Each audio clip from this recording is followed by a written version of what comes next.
Hello and welcome to devlog number 19. And today we are going to make the scripts and the UI needed for a multiple choice event.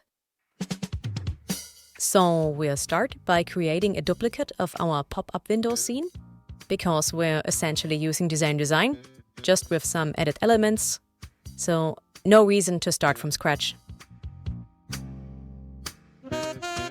Then we detach the script and create a new one, because we want the new scene to have its own script.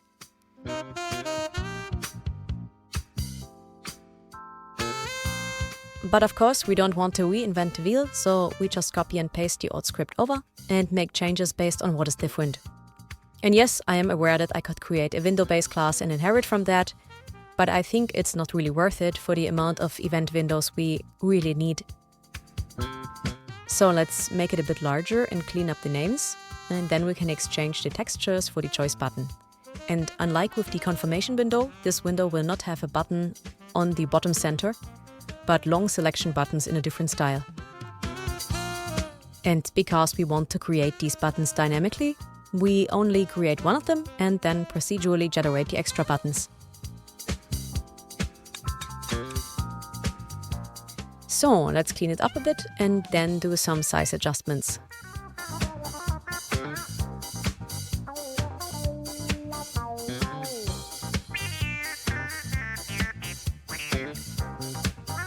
Alright, I changed the dimensions of the text box and added a placeholder picture to the left.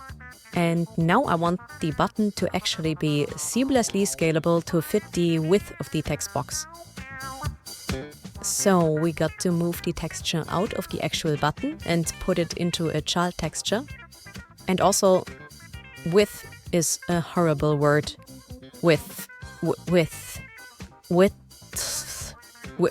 Stupid English, man. Okay, now we can put the overlay and the lights as children of the background texture, and we scale the thing.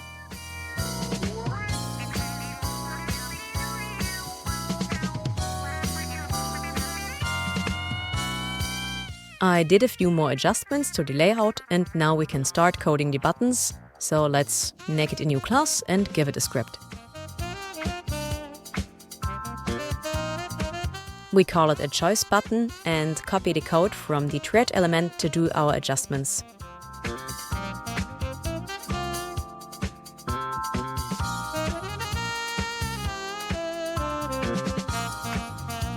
First, let's clean up the parameters here and remove that part with the trait and the variable for it. Then I'm gonna comment this part here out. We are going to need it later. Also, let's remove that. And then we need to change the instantiate part to the correct path in the globals and change the return type.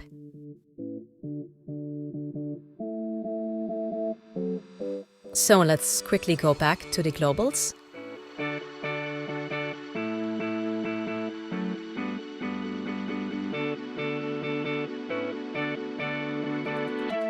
And now we can add the code to animate the button. So first, let's assign the light texture to the export so that we can reference it. We copy and paste the code from the small pop-up window scene over to get all the button events working. And need to do some adjustments, of course. Also, we need this here.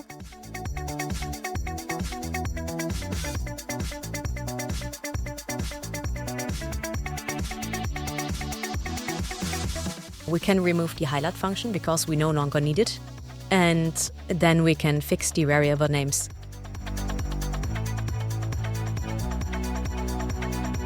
Then we need the callable here in the parameters. Also, we need a way to change the caption of the button.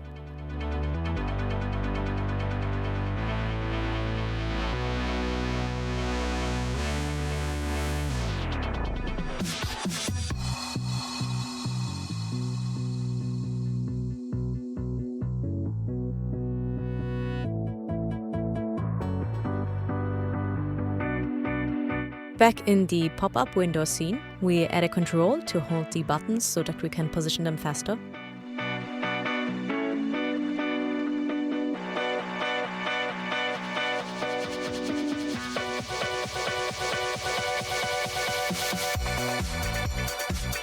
And for aesthetics, I want the button to basically get populated from the bottom of the menu, so that the lowest button is always neatly positioned in the corner. So let's change the anchor for the button to the bottom right.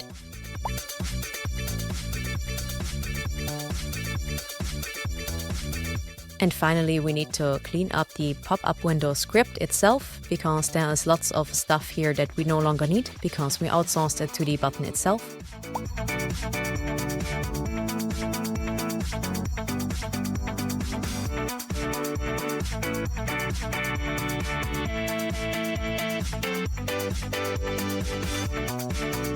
And as usual, we need to add the label to the exports, and we also need to add the globals for the instantiate call, and then we can finally test it.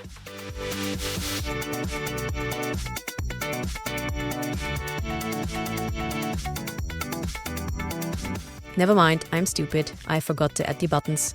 So let's add a second function to the choice window that we can use to add buttons after creating the window.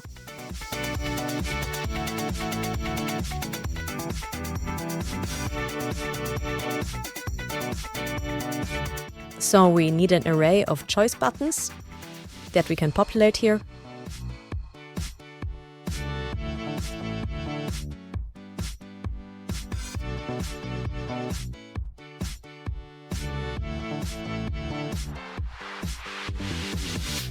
And finally, we need to add the offset for the buttons. So let's reference the control that we added and then create a Y offset based on the position in that control.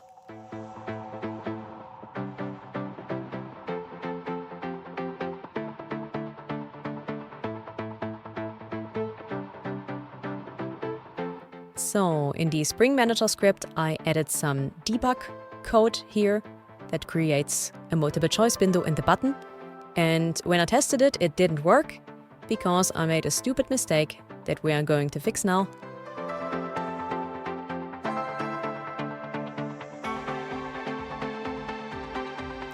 And when we test it out, we now see the multiple choice window with the buttons properly displayed.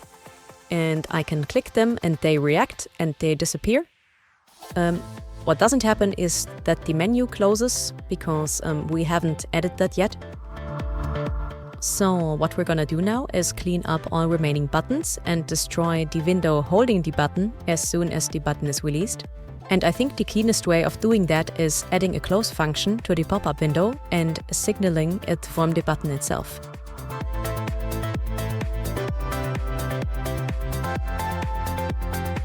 In the choice button script, I removed the line where we remove the buttons and instead emit a signal that we can then connect with the pop-up window close function.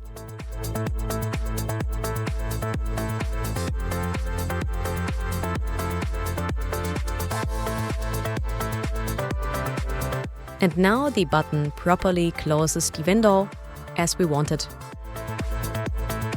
Okay, now that the multiple choice windows work as intended, it's time to get a bit more sophisticated. Because I want the multiple choice options in 3 different colors: the default yellow, a red one to highlight special choices, and a brown one for choices that are disabled because the requirements are not met.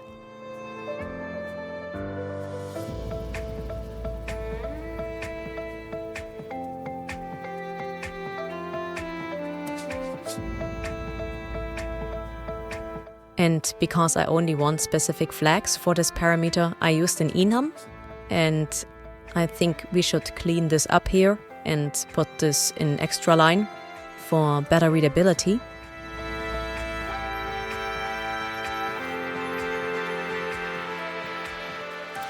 So we add a few static variables for the textures we are going to use.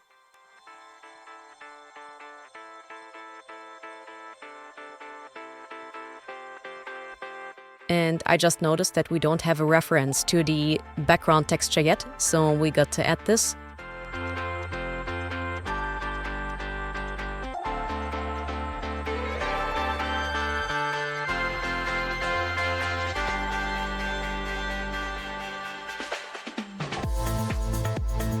And now we can do a quick check.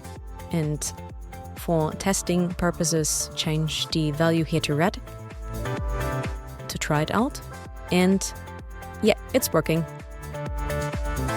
So I tinkered around with the optics a bit off screen and imported a new lovely font called Janone Kaffeesatz. And because the black font doesn't fit the red button variation, I added a bit of code here to change the font boldness and color and make it pop more in front of the button. And this is the result.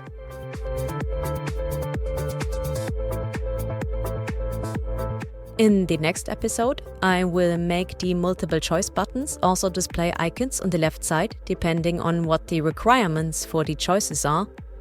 So there will always be an icon covering up this rough edge here. Also, we need some optional display values, like the customer happiness value, stats, etc. So yeah, there's still lots of work to do. Anyway, I hope you enjoyed this video and appreciated the Christmas elf outfit too. So yeah, see you again next time. Doodles!